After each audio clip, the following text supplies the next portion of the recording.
แล้วแต่เนาะแต่ว่าทางพวกเราจะได้จดชื่อจดยังแล้วก็จะได้อ่านก็เอาเนาะอันนี้ข้าพเจ้าก็แนะนำอย่างนี้อยู่แล้วแต่ว่ามื้อนี้จะบ่ทันได้อ่านให้ฟังเพื่อเนาะท่านอ่านก็จะเป็นมือเนาะจะบัดนี้ก็มื้อนี้เป็นมือคำมันขึ้นแล้วก็ยังแค่5 วันฉะนั้นพวกเราจะได้มาเอาพระจำนำพระธาตุนั้นมา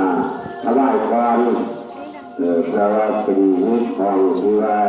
เราจะเป็นจะออกทำท่าลาพระเจ้าแล้วที่เราพาส่งกับตัวบ้านเขาท่านฉะนั้นเขาก็มีแต่พระจำนำพรรษาเนาะโมเมนถ้าอาบน้ำข้นมันโมเมนแล้วเนาะถ้าอาบน้ำข้นมันเป็นตอนที่เขาจะสู้คนเข้าหรือว่าเขาทำท่าพุทธอันนี้เป็นท่าจำนำพรรษาเนี่ยมันเป็นตั้งแต่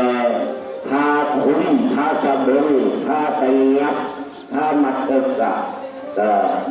นี่อย่างนี้เลยเนาะเอาแต่อันเรื่องมัดว่าเป็นซะ